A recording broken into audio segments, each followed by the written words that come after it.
Je vous invite à ouvrir votre Bible à Apocalypse chapitre 3. Apocalypse chapitre 3 à partir du verset 7. Apocalypse chapitre 3 à partir du verset 7. Et nous allons regarder la lettre envoyée à l'église de Philadelphie. C'est la suite de cette série de lettres que Christ a envoyées à ces 7 églises. Et c'est 7 églises qui sont représentatives de toutes nos églises à travers tout le temps, toute l'histoire de l'Église. Donc, ici, nous voyons une Église qui pourrait bien nous représenter. Et vous allez voir ce que je veux dire ici dans quelques instants. Regardez Apocalypse chapitre 3 à partir de verset 7. Nous allons lire jusqu'au verset 13. La Bible dit ceci. « Écrit à l'ange de l'Église de Philadelphie. Voici ce que dit le Saint, le véritable. Celui qui a la clé de David, celui qui ouvre et personne ne fermera. Celui qui ferme et personne n'ouvrira. Je connais tes œuvres. Voici parce que tu as peu de puissance et que tu as gardé ma parole et que tu n'as pas renié mon nom. J'ai mis devant toi une porte ouverte que personne ne peut fermer.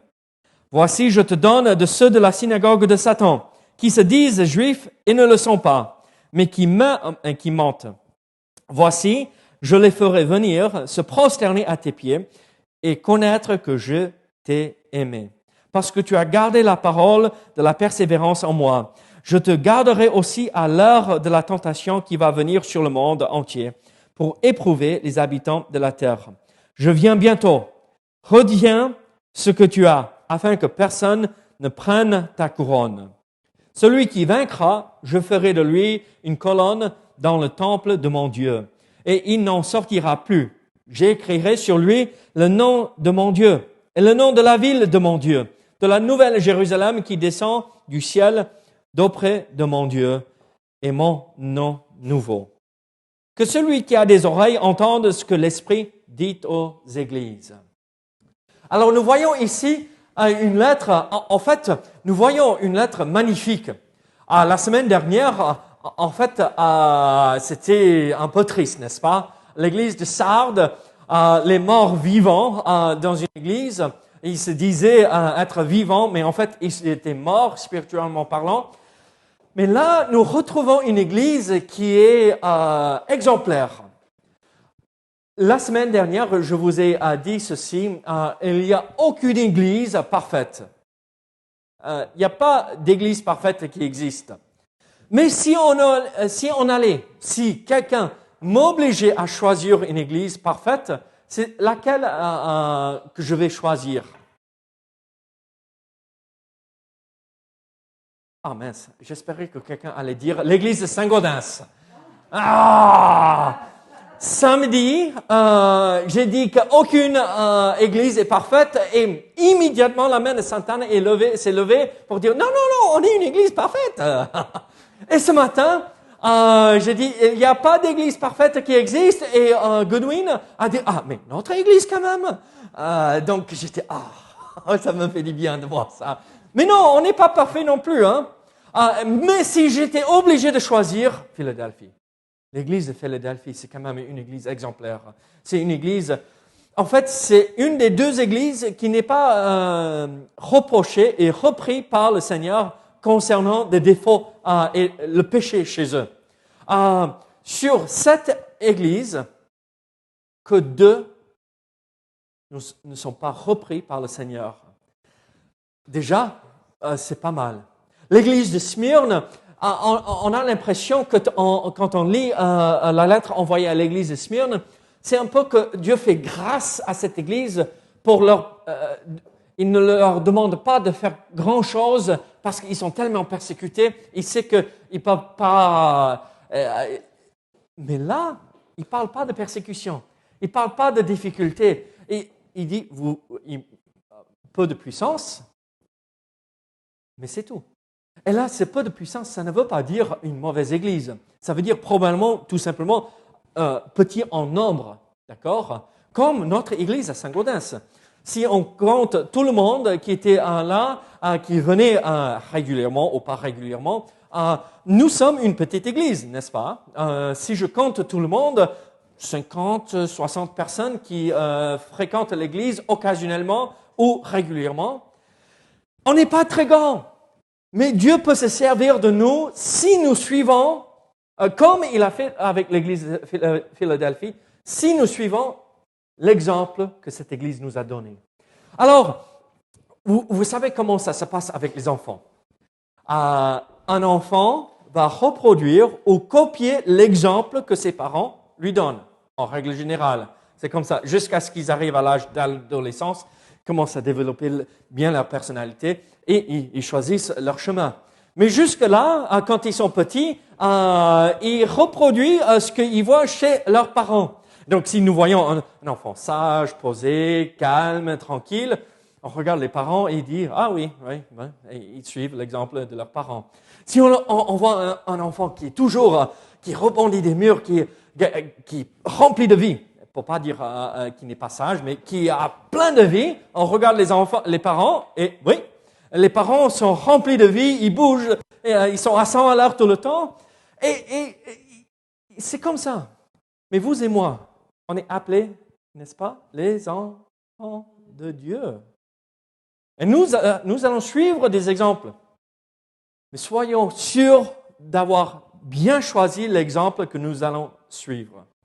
Et recopier, reproduire. Nous chantons « Te ressembler, Jésus ». Et nous avons des exemples magnifiques, mais c'est pas concret parfois. Parce que c'est écrit et on a du mal à imaginer. Donc, à nous de choisir des exemples concrets dans notre vie, des gens qui nous entourent, qui marchent avec le Seigneur. Et voici un bon exemple à suivre aussi. Alors, qui est cette église? Là, j'ai pris l'habitude de vous montrer un tout petit peu l'église ou la ville dans laquelle ces églises se retrouvaient. En fait, je n'ai pas trouvé beaucoup de photos, d'accord, cette fois-ci. Ça, c'est les vestiges de l'arche où on rentre, la porte de la ville quand on rentrait dans la ville. Et donc, nous voyons que c'était une ville qui date, en fait, elle était fondée en 189 avant Jésus-Christ. Mais c'est aussi une ville moderne, d'accord? Et l'église, la ville de Philadelphie, se situe à 50 kilomètres de Sardes, de la ville de Sardes. Donc, quand même une distance assez importante pour l'époque, pour se déplacer. Vous et moi, nous n'allons pas faire 50 kilomètres à pied dans un seul jour. Ça nous prendrait au moins 2 jours pour faire tout ça. Et donc, nous voyons que c'était une ville qui a été fondée et qui était fondée sur la frontière entre cette région, la région principale autour de Pergame, avec Lydie, la région de Lydie. Et en fait, quand cette ville était fondée, c'était fondé par le roi de Pergame, Humane, probablement lui ou son frère, on n'est pas trop sûr. Mais entre ces deux frères, ils ont fondé cette ville pour que ce soit, comment dirais-je, presque pour utiliser le vocabulaire que nous comprenons, un poste missionnaire. Parce que là, dans cette région, sur la frontière avec Lydie, ils ne parlaient pas grec. Ils ne connaissaient pas la culture grecque. Et ils ont fondé cette ville pour qu'ils puissent helléniser toute la région, pour que la culture grecque s'installe et les gens soient bien posés et tout cela. Et en fait, quand on arrive juste un tout petit peu avant le 1er siècle de notre ère, d'accord, ils ne parlent plus leur langue à eux, ils parlent tous grec. Ils ont réussi à transmettre leurs propres valeurs, les valeurs grecques, la culture grecque, la langue grecque, et ils ont bien réussi. C'est assez intéressant à retenir parce que l'Église va se retourner et faire la même chose. Pas avec la culture, la philosophie et la langue grecque, mais avec quelque chose de bien plus important. Et nous allons le voir ici sous peu. Et donc, ils ont nommé cette ville Philadelphie. Parce que le surnom du frère d'Humane, Attal, était Philadelphe. Vous savez ce que ça veut dire. Mélissa ne dit rien parce que tu es né dans la ville de Philadelphie aux US, donc tu sais exactement ce que ce mot veut dire. Philadelphie ou Philadelphie, qu'est-ce que ça signifie? Euh, Philéo, ça veut dire amour. Philadelphie. Donc, c'est la ville de l'amour fraternel. Et en fait, le surnom d'Atal était Philadelphe, qui veut dire celui qui aime son frère, celui qui a l'amour fraternel. Et donc, ils ont utilisé le surnom pour donner le nom à cette ville, pour honorer l'amour qu'il avait pour son frère. Et donc, ça aussi, c'était un caractéristique de la ville qui s'est infiltré dans la nature de l'Église, l'amour pour son prochain, l'amour pour celui qui l'entoure. Et donc, c'est bien. Ils ont tiré des choses de la culture, des bonnes choses, mais ils l'ont transformé en quelque chose pour faire avancer l'Évangile. Malheureusement, cette ville a été détruite, pas entièrement, mais dévastée par le tremblement de terre qui avait rasé Pergame et ses autres villes. Vous vous rappelez que je vous ai parlé de cela. Et les secousses qui ont suivi après le grand tremblement de terre, les aftershocks, comme on dit en anglais, il y avait ces petits secousses pendant des années et des années dans cette région. Et les gens de cette ville ont été terrorisés par cela. Même au point que l'histoire nous relate qu'ils avaient tellement peur que les bâtiments, leurs maisons leur tombent dessus. Quand la terre tremblait, ce n'était pas un tremblement de terre, mais les effets secondaires après. Les répliques, oui. Ce qui arrive après les répliques, que les gens ont déménagé en dehors de la ville et ils ont construit des huttes et des choses comme ça pour ne pas vivre à l'intérieur. Mais l'empereur, César Tibère, a financé la reconstruction de cette ville et les gens de la ville ont renforcé leurs maisons, consolidifié les choses pour que ça ne tombe pas dessus. Tout ça, c'est intéressant à retenir pour ce que nous allons voir par la suite. Et en remerciement, ils ont changé le nom de cette ville de Philadelphie en Néo-Césarée. Vous connaissez la ville du Nouveau Testament, Césarée, en Galilée, n'est-ce pas? Néo-Césarée, la nouvelle ville de César pour remercier. Donc un nouveau nom comme on avait vu dans le passage. Alors, nous voyons que l'histoire de cette ville avait vraiment influencé les gens de l'Église. Malheureusement, nous ne connaissons pas grand-chose concernant cette Église, mais nous avons quand même quelques détails. Probablement, elle était fondée à travers le ministère de l'apôtre Paul quand il était à Éphèse. Vous vous rappelez, il a passé quand même pas mal de temps à Éphèse et probablement des gens étaient de passage d'Éphèse, de Philadelphie, et ils ont rencontré des chrétiens et ils ont amené avec eux l'Évangile et l'Église a été fondée par la suite. Une chose très intéressante quand même à retenir concernant cette Église, c'est probablement l'Église qui a survécu et vécu le plus longtemps que les autres 6 églises que nous voyons dans Apocalypse. Ce n'est pas dans la Bible que nous voyons ceci, mais l'histoire nous relate qu'en fait, l'Église a fini par succomber vers le milieu du XIVe siècle. 14e siècle. Vous vous rappelez ce que je vous avais dit par rapport à Sardes? Ils ont entendu cette lettre et ils se sont repentis. Et on voit les traces à partir de 350 avec l'Empire byzantin de la semaine dernière. Ça, c'était à partir de 350. Là, on parle de 1350. Cette église, Dieu a ouvert une porte et personne ne l'a fermée. Elle a suivi les conseils du Seigneur et Dieu a dit, vous étiez fidèles, vous avez persévéré et donc je vous accompagne à travers tous ces siècles. C'est merveilleux. C'est un bon témoignage, c'est un bon exemple.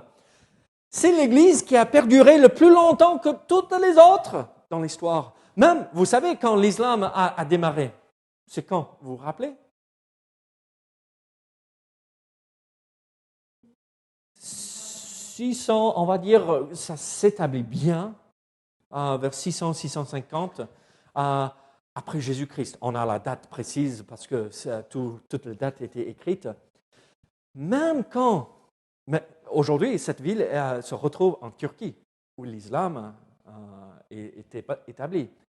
Donc cette Église n'a pas abandonné sa foi, a persévéré, même quand l'islam s'est établi. Même quand ils étaient persécutés, Dieu a gardé cette porte ouverte pour cette assemblée et l'Église était une Église exemplaire. Pas très puissante, peu en nombre, petit en nombre, mais puissante dans le fait qu'elle a propagé l'Évangile et Dieu s'est servi de cette assemblée. Alors nous voyons tout cela et nous comprenons toute cette histoire riche de cette Église et moi, quand je vois ça et je comprends tout cela, je dis, je veux être comme cette Église. Je veux que Dieu puisse dire de notre Église ici à Saint-Gaudens que nous sommes comme l'Église de Philadelphie. Peut-être peu en nombre, pas une énorme Église avec des milliers et des milliers de personnes, mais que si le Seigneur ne revient pas bientôt, on est toujours sur cette terre en 1350 ans, que les gens parlent de l'Église de Saint-Gaudens, que le message qui était proclamé à partir de Saint-Gaudens a retenti dans le monde entier. Vous imaginez? C'est possible si nous suivons cet exemple. Alors, quel est l'exemple de cette Église? Nous voyons une première chose. Regardez ce que nous voyons ici, à partir de verset 8. Donc, c'est Christ qui s'adresse à l'Église de Philadelphie et il dit qu'il est le Saint, le véritable, celui qui a la clé de David, le Tout-Puissant. En fait, tout ceci pour décrire le Dieu Tout-Puissant. C'est lui qui s'adresse à cette Église et il vient et il dit à partir de verset 8, « Je connais tes œuvres ». Il les félicite pour avoir travaillé, œuvré jusqu'au point d'épuisement, la fatigue pour servir le Seigneur. Et voici comment il loue cette Église. « Je connais tes œuvres. Voici parce que tu as peu de puissance et que tu as gardé ma parole et que tu n'as pas renié mon nom. Je t'ai donné un ministère énorme. J'ai ouvert une porte que personne ne fermera. Pourquoi? Je connais tes œuvres et voici tes œuvres. Tu as gardé la parole et tu n'as pas renié mon nom. » Ici, c'est énorme. Si nous voulons suivre un exemple merveilleux, voici comment il faut faire. Suivre l'exemple de ceux qui gardent la parole.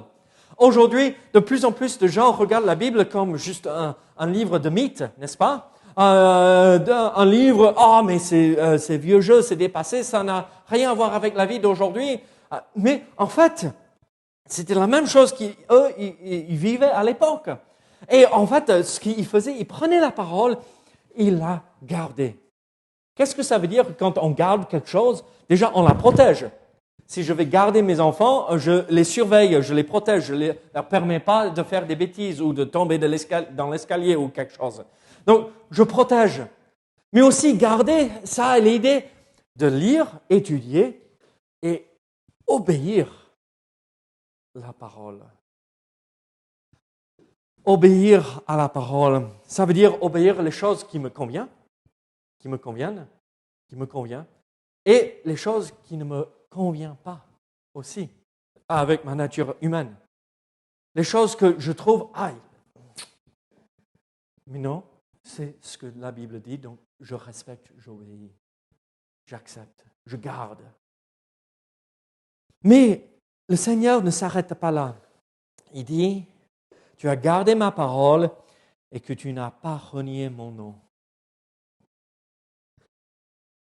Ils n'ont pas renié Dieu. Ils n'ont pas renié Christ. Je trouve un peu rigolo, mais aussi triste en même temps. Les gens, parfois, ne savent pas comment me présenter aux autres. Vous savez, je suis avec quelqu'un et on est chez eux et les voisins sortent et ils disent et la personne ne me connaît pas, ils arrivent et je vous présente David, mon ami. Oui, je suis votre ami, très bien, aucun problème avec moi, hein, pour moi, hein. Aucun souci. Mais on voit immédiatement, la personne ne veut pas que les autres sachent qu'ils aillent à l'église. Ce qui veut dire, ils ne veulent pas que les gens connaissent. Ils sont, entre guillemets, là, à ce moment-là, je mets un grand point d'interrogation, un enfant de Dieu. Si vous me reniez devant les autres, qu'est-ce que la Bible dit?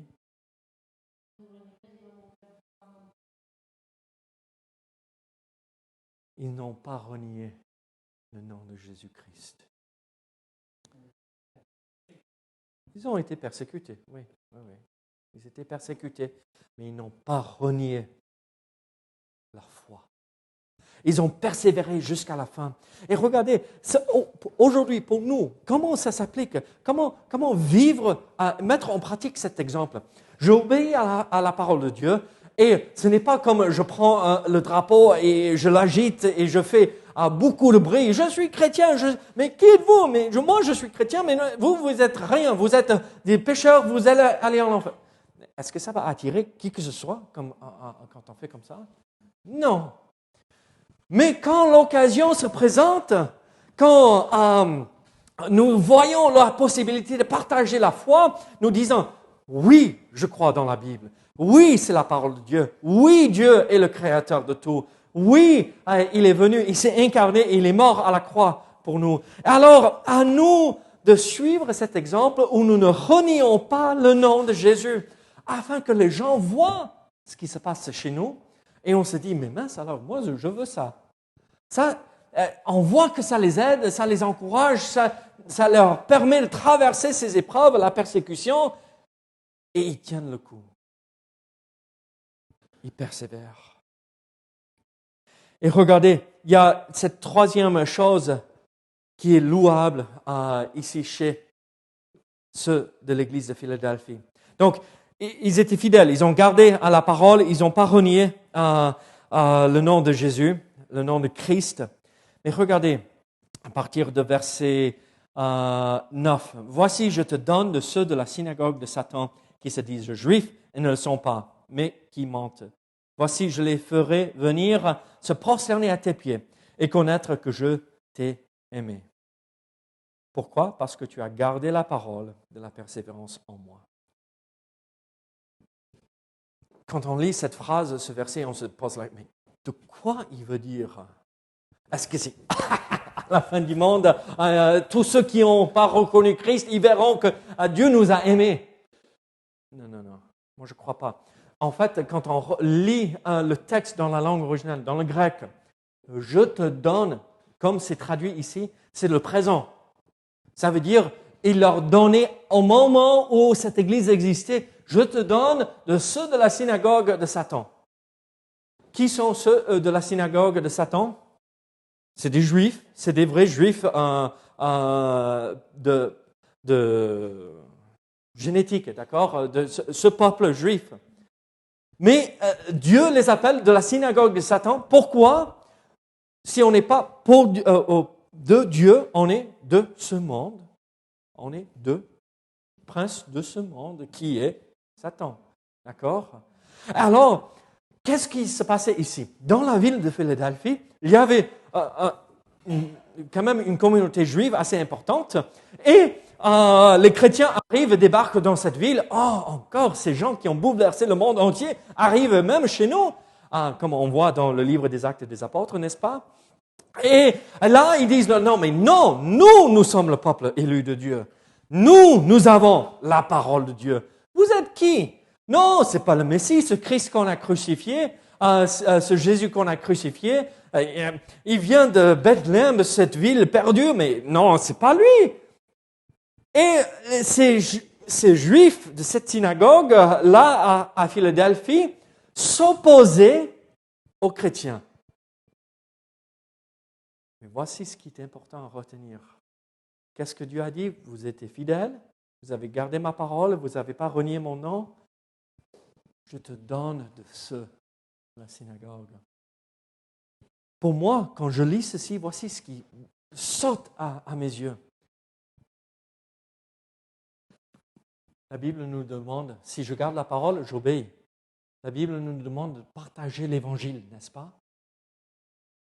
Quel est le nom de cette ville? Philadelphie. L'amour fraternel, l'amour pour notre prochain. Même si ces Juifs les opposaient, vous savez comment ils ont fait? On vous aime quand même. C'était un poste missionnaire pour pas évangéliser, entre guillemets, pour helléniser toute la région. Mais au lieu de faire cela, ils ont pris la parole, ils l'ont propagée, ils l'ont annoncée, ils avaient de l'amour pour leur prochain. Et Dieu a fait en sorte que ces Juifs qui les opposaient se rendent compte. Ah oui, c'était bien le Messie. Et ils sont venus, ils ont placé leur foi en Jésus-Christ. Je te donne de ceux de la synagogue. Ils disent juifs, mais ils ne le sont pas. Qui sont les vrais juifs? Les enfants d'Abraham. Et comment être un enfant d'Abraham? La Bible nous le dit. Comment être un enfant d'Abraham? Non, la foi. On devient les enfants d'Abraham par la foi. Alors, s'il y a des vrais juifs aujourd'hui, c'est bien nous. Pas de culture juive et tout cela, mais un vrai enfant de Dieu, c'est l'enfant d'Abraham, c'est l'enfant qui a placé sa foi en Dieu. Dieu Dieu a ouvert une porte pour eux, pour apporter le message de l'Évangile. Je fais ceci rarement, d'accord, mais je vous promets ceci.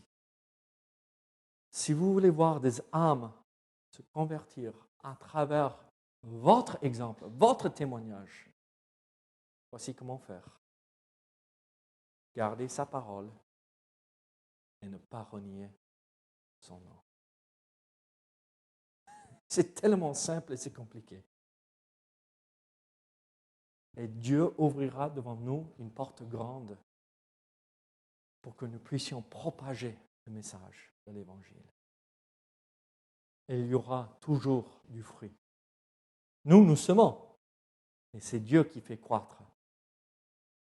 Mais nous sommes là de temps à autre pour cueillir le fruit. Dieu leur fait des promesses à cause de leur fidélité. Et nous voyons cela dans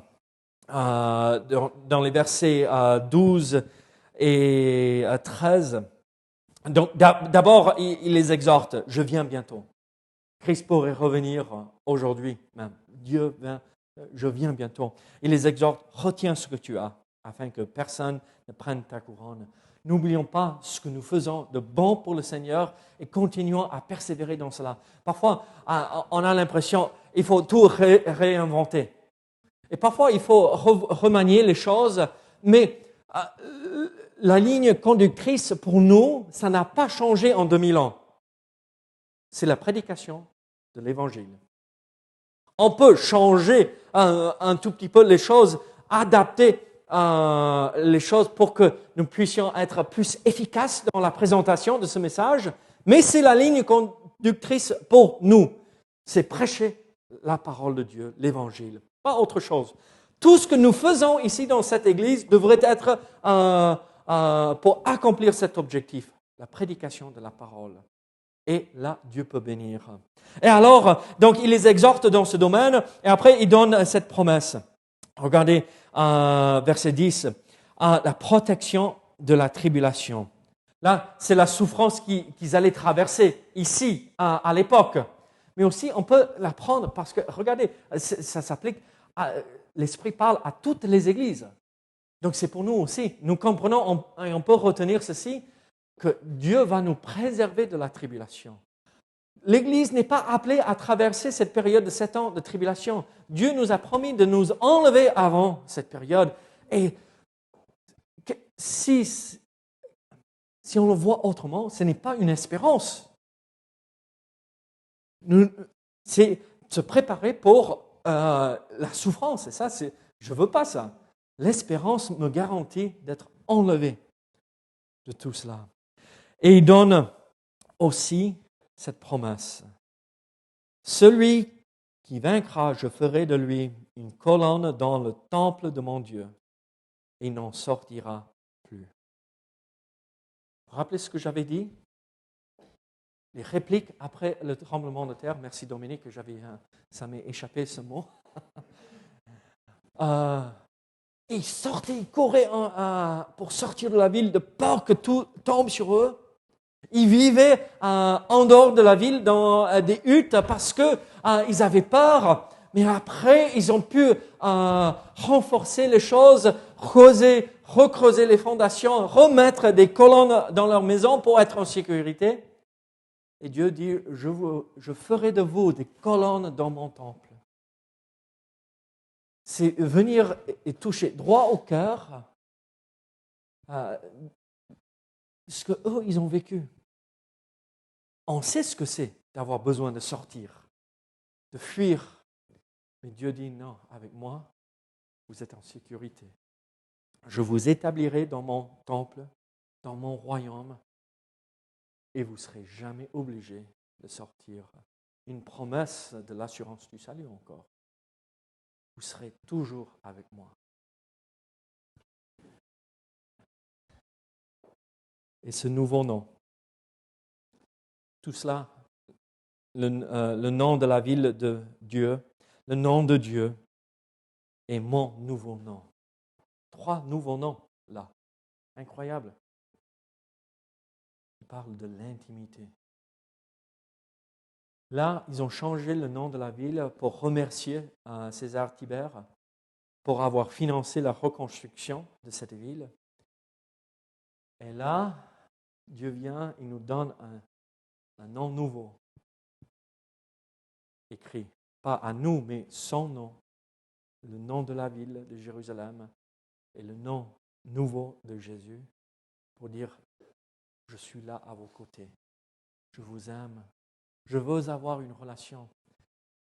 Dominique, si je ne connaissais pas ton nom et ça ne m'intéressait pas à connaître ton nom, est-ce que ça serait possible d'avoir une relation, une vraie relation avec toi? Non. Mais Dieu dit, je veux que tu connaisses mon nom. Il veut avoir une relation profonde, intime avec chacun de nous. Et tout cela est possible si nous gardons sa parole et nous ne renions pas son nom. Et nous persévérons dans ses œuvres jusqu'à la fin. Prions ensemble. Seigneur, merci pour ta parole. Seigneur, merci pour cet exemple merveilleux. Aide-nous à suivre cet exemple. Reprends-nous là où il faut nous reprendre, Seigneur. Montre-nous ces faiblesses que nous avons dans notre vie. Au nom de Jésus. Amen.